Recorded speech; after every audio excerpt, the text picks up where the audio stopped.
The Byzantine Empire, once a beacon of Roman legacy in the East, faced collapse by the 7th century. After Justinian's ambitious yet costly campaigns to reclaim the western provinces, the empire was left financially drained and militarily overstretched. To make matters worse, the plague of Justinian devastated the population, claiming up to 40% of lives in Constantinople. As the Byzantine state faltered, the newly formed Islamic Caliphate swept across its richest provinces, from the Levant to North Africa, leaving the empire clinging to survival. In these dark centuries, the empire struggled not just with external threats, but also with internal turmoil. The rise of iconoclasm shattered religious unity as emperors and bishops battled over the use of religious imagery. Starting in 726 CE, under Emperor Leo III, the empire entered a bitter conflict over icons, images that had once unified Christian devotion. For over a century, this theological civil war burned through the empire, dividing church from state and east from west. Rome condemned the destruction of icons, and by 752 CE, the popes no longer sought recognition from Constantinople. The fracture between the Eastern and Western churches had begun, but from the ashes of this instability came something unexpected: a Renaissance. The very conflict that had weakened the Byzantine world opened it up to new ideas. As the monastic control over culture weakened, secular learning began to re-emerge. Education spread, and the empire experienced a rebirth of classical knowledge. This intellectual revival was the beginning of what would later be known as the Macedonian Renaissance. During the 9th and 10th centuries, Byzantine scholars began recovering and preserving classical Greek literature. A new writing style, Greek minuscule, made texts easier to read and cheaper to produce. Civil servants and court intellectuals, supported by imperial patronage, drove this cultural revival. Among them was Leo the Mathematician, who constructed a beacon network across Anatolia to rapidly communicate news of Arab invasions, an early warning system centuries ahead of its time. Byzantine artists also looked to their classical roots. The art of this era blended Hellenistic realism with Christian themes, as seen in manuscripts like the Paris Psalter. These were not mere religious texts. They were statements of cultural identity. Byzantine art was no longer just sacred, it was learned, worldly, and unmistakably Greek in form. As the empire flourished intellectually, it began to rise again militarily and economically. Basil, a Macedonian peasant who climbed the ranks to become emperor in 867 CE, founded a dynasty that would restore the empire's strength. Under his successors, the Byzantines pushed back against the Arabs, reclaiming Crete, Cyprus, and parts of Anatolia. The pinnacle came under Basil II, who crushed the Bulgarian Empire and expanded Byzantine rule to its greatest extent since the days of Justinian. By 1025 CE, the empire had regained not just territory, but also stability and wealth. Its annual income had doubled since Basil II, and the imperial treasury overflowed. A revitalized bureaucracy, made possible by the expanding literacy of the Renaissance, helped govern this reborn state efficiently. But with this resurgence came a shift in identity.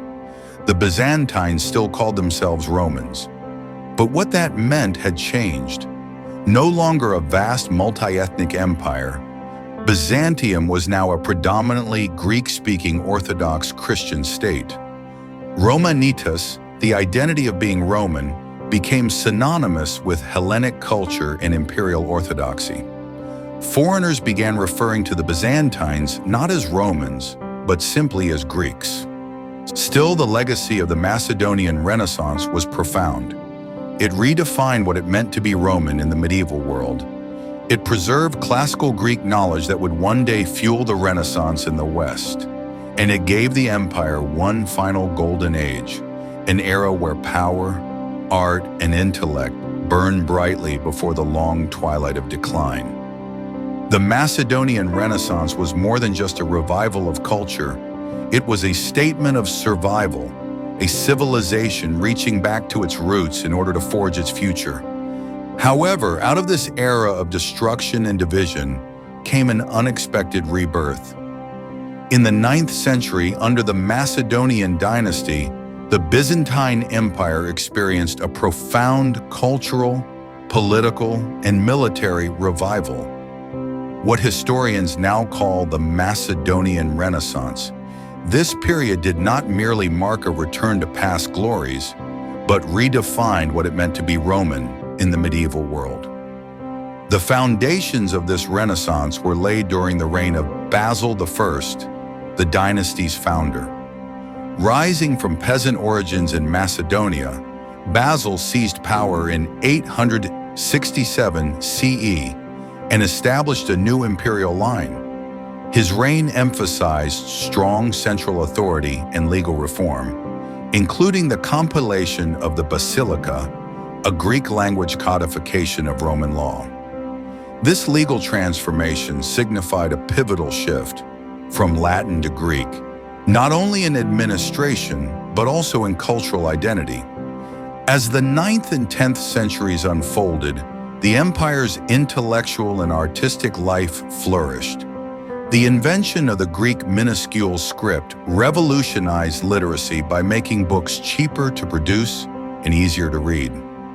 Classical Greek texts, philosophical works by Plato and Aristotle, scientific treatises and ancient histories were recopied, studied, and preserved in imperial scriptoria.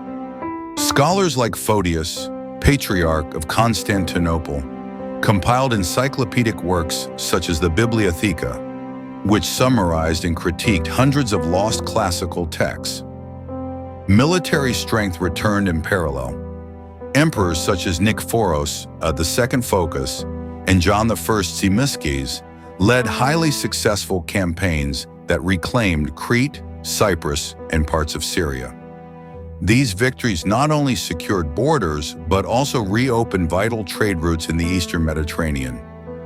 Under Basil II, the so-called Bulgar Slayer, the empire reached its greatest territorial extent in centuries, culminating in the complete annexation of the First Bulgarian Empire by 1018 CE.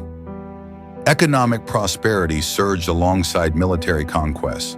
New agricultural lands were opened, trade flourished across the Black Sea and Aegean, and the state treasury overflowed. When Basil II died in 1025 CE, the imperial treasury reportedly held over 14 million numismata in reserve, a testament to the empire's fiscal discipline and economic vitality during this era. This prosperity fostered a deeper sense of Byzantine identity. No longer just the continuation of the Roman Empire in the East, Byzantium began to see itself as the protector of Orthodox Christianity and the torchbearer of Hellenic civilization.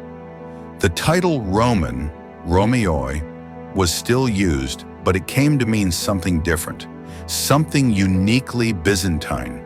To be Roman now meant to be Greek-speaking, Orthodox, and loyal to Constantinople. This cultural self-awareness also began to reshape the empire's external relationships. In the Latin West, the coronation of Charlemagne in 800 CE by the Pope as Emperor of the Romans was a direct challenge to Byzantine legitimacy. Western Europeans increasingly referred to the Byzantines not as Romans, but as Greeks, a subtle yet powerful shift that underscored growing political and religious divides between East and West. Despite these tensions, the Macedonian Renaissance left an enduring legacy. The art of this period, such as the luminous manuscripts of the Paris Psalter, blended classical realism with Christian iconography in ways that would influence Orthodox art for centuries. The architectural advancements and theological writings of the time would continue to shape Orthodox thought and liturgy well into the modern era. Yet this golden age was not to last. Following Basil II's death, the empire fell under the rule of weaker emperors and court intrigue returned. Fiscal discipline waned, military leaders turned into aristocratic warlords, and the balance of power shifted away from the emperor. But for 2 centuries, the Macedonian Renaissance transformed Byzantium into a beacon of cultural revival and imperial resurgence. It was the last time the Eastern Roman Empire would lead the Christian world in wealth, power, and learning. After the death of Basil II in 1025 CE, the Macedonian Renaissance slowly gave way to instability and decline. With no strong heirs to follow in Basil's footsteps, the empire fell into the hands of ineffective rulers and a bloated aristocracy. Emperors now relied increasingly on powerful noble families, many of whom prioritized their own interests over those of the state. The centralized control that had enabled the empire's military and economic strength began to unravel. One of the most immediate consequences was the disbanding of Basil II's elite, battle-hardened standing army. Successive emperors, wary of the military's growing political influence, reduced its power and increasingly relied on mercenaries, many of whom lacked the discipline and loyalty of their native counterparts. As a result, the empire became vulnerable once more to external threats. Economically, the vast surplus that Basil II had left was quickly squandered. Lavish court expenditures, generous donations to monasteries, and poor fiscal management drained the treasury. The empire's economic structure, once reinforced by land tax and trade, began to erode under the pressure of an expanding landed aristocracy that absorbed small farms into large estates, thereby reducing the state's tax revenue. By the mid-11th century, regional military governors, known as strategoi, grew increasingly independent. This, combined with a weakening of the theme system, local military provinces that had once secured the empire, further fragmented central authority. The power vacuum opened the door for opportunistic neighbors, the Normans in Italy, the Pechenegs in the Balkans, and most significantly, the Seljuk Turks in Anatolia. The turning point came in 1071 at the Battle of Manzikert, where Emperor Romanos IV Diogenes suffered a catastrophic defeat at the hands of the Seljuks.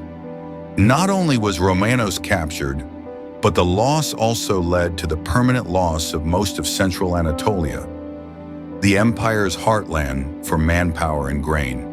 The defeat was less about the size of the Seljuk army and more a result of disloyal Byzantine generals, internal betrayal, and the decayed state of the once formidable Byzantine military.